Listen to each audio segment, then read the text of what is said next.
Смотрите новости, в студии Надежда Саханская. Здравствуйте. В начале коротко о темах. В Якутии началась масштабная подготовка к ледоходу. Чтобы избежать подтоплений, в этом году значительно увеличат объемы работ по зачернению льда на опасных участках рек. Якутия богата не только природой, но и талантливыми людьми. Самозанятая из Чепчелгана расширяет линейку натуральных продуктов.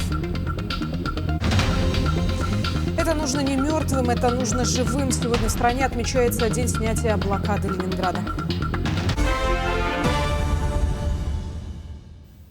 Ровно 82 года назад Ленинград был полностью освобожден от фашистской блокады. Этот день навсегда вошел в историю как День воинской славы. По этому историческому событию в Якутске прошло чествование ветеранов, в том числе жителей блокадного Ленинграда. Всего в республике проживает 11 блокадников, но лишь 4 смогли посетить мероприятие. Как отметила одна из них, Антонина Александровна Припузова, вспоминать годы ее детства тяжело, но необходимо для будущих поколений.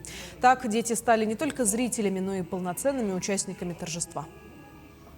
Сегодняшнее мероприятие – это вклад в систему ценностей Победы, которую мы должны вечно хранить. Сегодня, к сожалению, очень много делается для того, чтобы переоценить, где-то даже умалить. Но я думаю, что в нашей стране и с нашей помощью этого не должно случиться. В Намском Улусе также отметили день снятия блокады Ленинграда. Памятным мероприятием стало возложение цветов в сквере Победы у березы Татьяны Монастыревой и Таня Хатына. Участники почтили память девушки, которая не пережила блокаду и скончалась на руках у подруг. Это место – символ памяти, боли и любви, которую невозможно отнять даже в блокаде. Намская школа номер 2 присоединилась к мероприятию. Ребята узнали о героизме и стойкости жителей блокадного Ленинграда. В школе провели акцию «Блокадный хлеб» Тани Монастыревой, символом которой стал небольшой кусочек хлеба.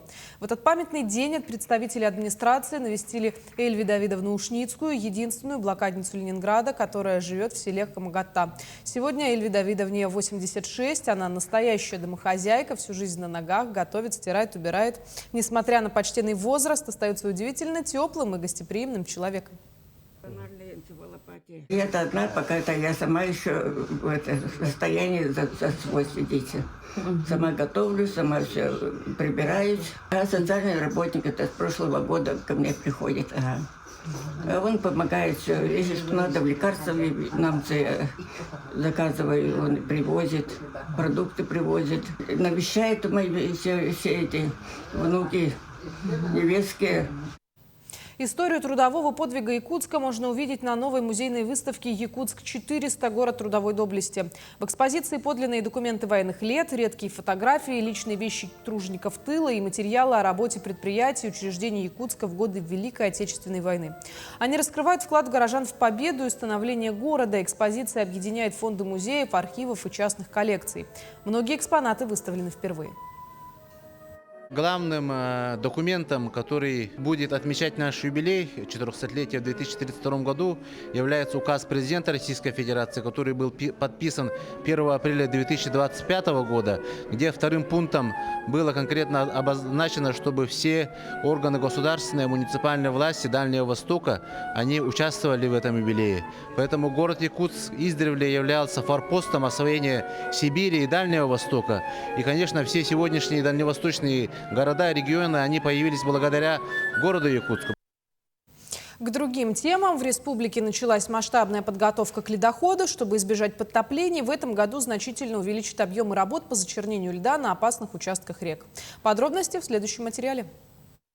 Работы по подготовке к ледоходу в Якутии начались еще в прошлом году. В этом сезоне объемы мероприятий увеличены по сравнению с предыдущими периодами. Дополнительные участки добавлены в Алекминском, Намском и Среднеколымском улусах. Такие работы нужны, чтобы обеспечить беспрепятственный проход льда на затороопасных участках и предотвратить затопление населенных пунктов. Зачернение льда проводится на основных реках, где проживает большая часть населения республики, где у нас происходят заторные явления. Это на реках Амга, Алдан, Нью-Ятокка будет проводить через субвенции. Лена Колыма будет проводить наш филиал Лена Регион Ватхоз. Львиная часть суммы туда будет направлена. Объем зачернения большой. Впечатляет там где-то порядка 500 с чем-то га, 646 га. Зачернение, распиловка будет проводиться здесь рядом с городом Якутском на территории Намского улуса. Ежегодно работы ведутся в 8 районах республики, включая бассейн Колымы. После паводков 2023 и 2024 годов в Намском и Нюрбинском районах было выделено дополнительное финансирование, благодаря чему площадь зачернения льда увеличена. В этом году у нас новый водный объект появился. Это река Вилюй, остров Сата-Арыта, который находится в Нюрбинском районе. Такой тоже заторопасный участок.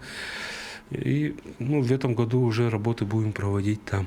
По данным на 20 января, запас воды в снежном покрове значительно превышает норму в нижнем течении Лены и на водосборах рек Северо-Востока. Перед началом работ в каждом районе создадут межведомственные комиссии с участием представителей Ленского бассейнового управления и местных администраций. Именно они будут принимать выполненные работы. В период вскрытия рек специалисты совместно с МЧС и спасателями проведут первые авиаразведки, чтобы оценить, как происходит разрушение льда на обработанных участках. Дарья Короленкова, Станислав Потапов, Якутск. Ну а теперь новости для тех, кто не успел воспользоваться всеми средствами материнского капитала. С 1 февраля его остатки будут увеличены автоматически на 5,6% в рамках общей индексации по программе. Так, например, если неиспользованная сумма составила 200 тысяч, то после 1 февраля на счету будет уже более 211 тысяч рублей. Напомню, что общий размер мат-капитала на первого ребенка в этом году возрастет до почти 730 тысяч рублей, а доплата при рождении второго ребенка до 234 тысяч. Средства можно направить на покупку жилья, погашение ипотеки или на образование. Сладкий труд с якутским характером. Эльвира Пестерева из села Чепчелган не просто собирает мед, она превращает его в целую линейку полезных продуктов. Как самозанятая реализует себя в пчеловодстве и чем удивляет покупателей, расскажем о местном производителе, который делает ставку на натуральность и качество. В 2019 году Эльвира Пестерева вышла на пенсию и начала работать на себя. Она всегда любила туризм, походы, путешествия, поэтому решила открыть свою турбазу. Когда мы ставили столбы, 4 столба на участке, я когда шла по дороге, увидела землянику. Просто что-то краснеет под ногами на дороге. Земляника. И как мне одна подруга моя сказала, назови, говорит, турбазу так, чтобы было запоминающееся. Решили земляничка назвать. Почему на латинскими буквами? Потому что, говорит, земляничка-то везде есть. А так, с одной стороны, туристы приезжают и говорят, это в Амге вообще с таким названием, оказывается, нет турбаз. А земляничка – это очень такое место силы. Оно место для души. Там не для шумных компаний, это просто как релакс. Человек, когда туда идешь, место силы бывает же. Человек энергию берет. Это у меня так же.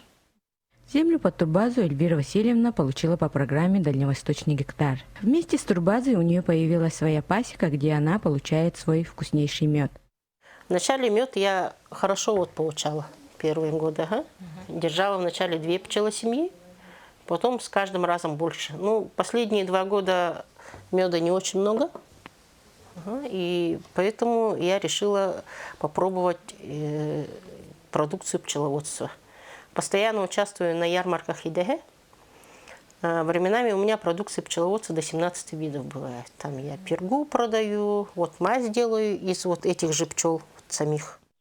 Сейчас Эльвира Васильевна работает в школе и параллельно занимается производством продукции из меда. Всегда участвует в различных конкурсах и выставках, является депутатом районного совета депутатов и активным участником Ассоциации пчеловодов Улуса. Уникальность моей турбазы, наверное, нашей турбазы, правильнее сказать, то, что мы держим пчел. Потому что в Амгинском районе сейчас 70 турбаз. Не на одной, везде и повсюду предлагает одно и то же. Охота, рыбалка, сбор ягод. А у нас уникальность, что у нас пчелы есть.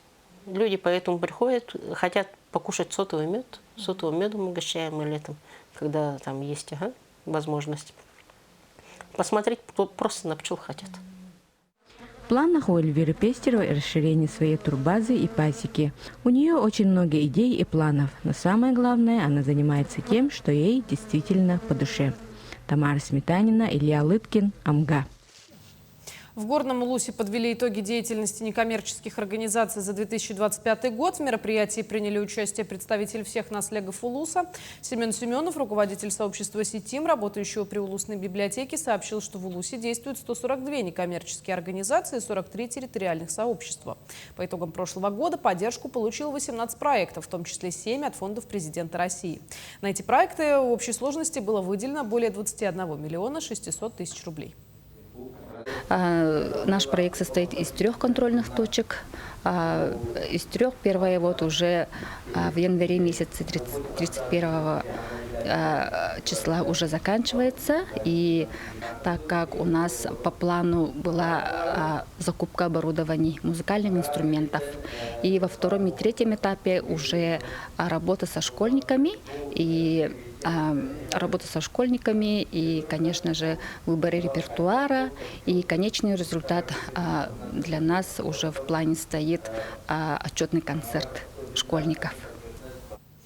В Усть-Алданском Улусе 2026 год объявлен годом дошкольного образования. Торжественное открытие прошло в рамках январского совещания. Событие стало поводом не только для планов на будущее, но и для того, чтобы вспомнить прошлое. По инициативе Министерства просвещения РФ в рамках года дошкольного образования запланированы масштабные изменения. Повышение качества воспитания и развития дошкольников, внедрение новых методик, обучение педагогов, расширение программ раннего развития, модернизация инфраструктуры, ремонт и обновление зданий, закупка современного оборудования, создание инклюзивных пространств, обустройство группы игровых зон, доступных для детей с ограниченными возможностями здоровья. Мы планируем усилить работу воспитания, обучения детей в дошкольных учреждениях. И дополнительно мы хотим развить методическую помощь нашим воспитателям. Будем внедрять новые информационные технологии для развития наших детей. Это были все новости к этому часу. До встречи в итоговом выпуске новостей.